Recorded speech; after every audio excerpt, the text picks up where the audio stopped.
Cours de thermochimie.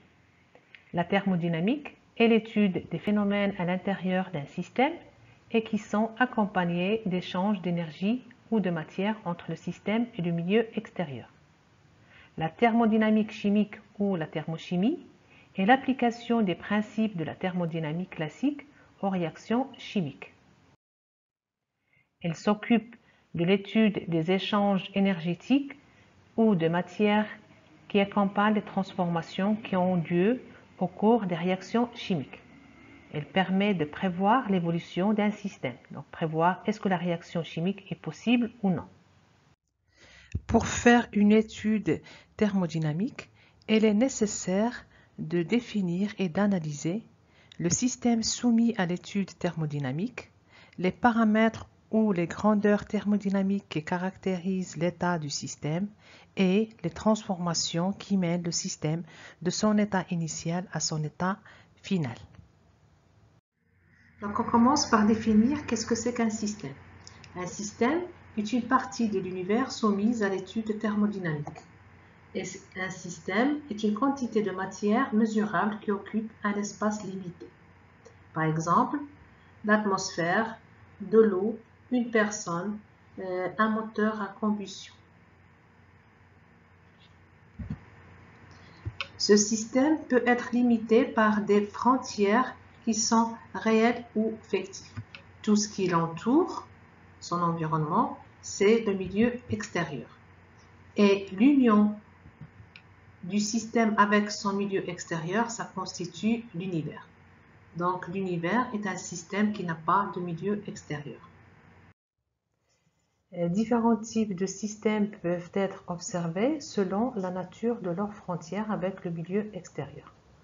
Donc on a soit un système isolé, dont les frontières interdisent l'échange de matière et d'énergie avec le milieu extérieur. Ça veut dire que ce système n'échange ni énergie ni matière avec le milieu extérieur. Donc pour un système fermé, les frontières interdisent tout échange de matière avec le milieu extérieur, mais l'échange d'énergie est possible à travers les parois par exemple. Pour un système ouvert, et l'échange de l'énergie et de la matière avec le milieu extérieur.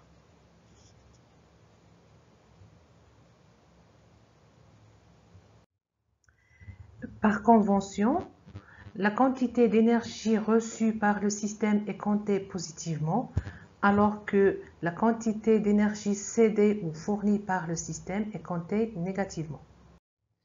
L'état d'un système est défini à l'aide d'un certain nombre de grandeurs macroscopiques appelées variables thermodynamiques ou variables d'état ou grandeurs d'état.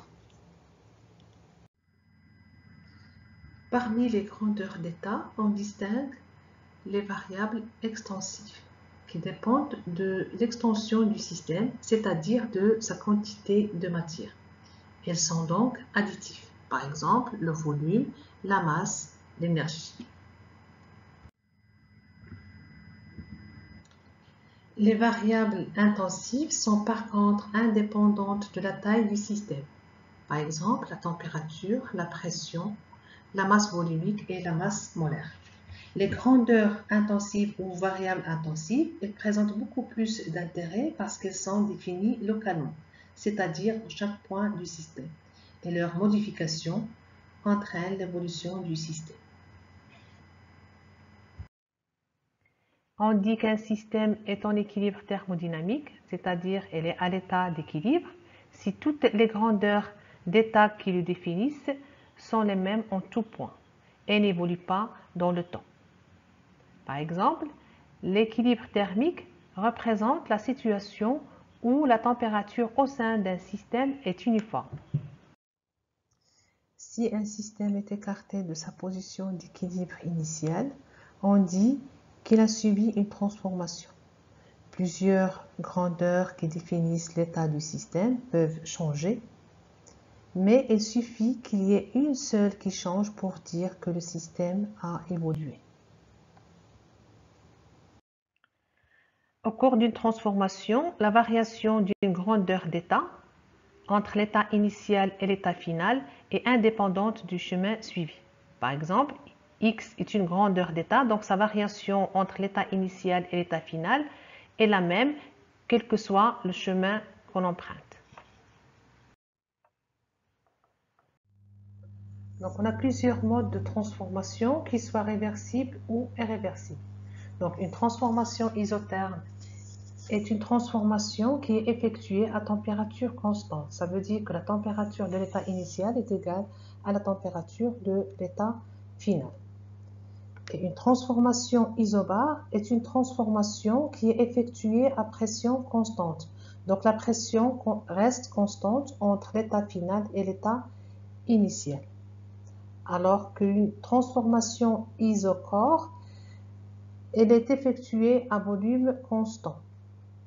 Donc, dans ce type de transformation, le système est doté de parois qui sont très rigides, très indéformables.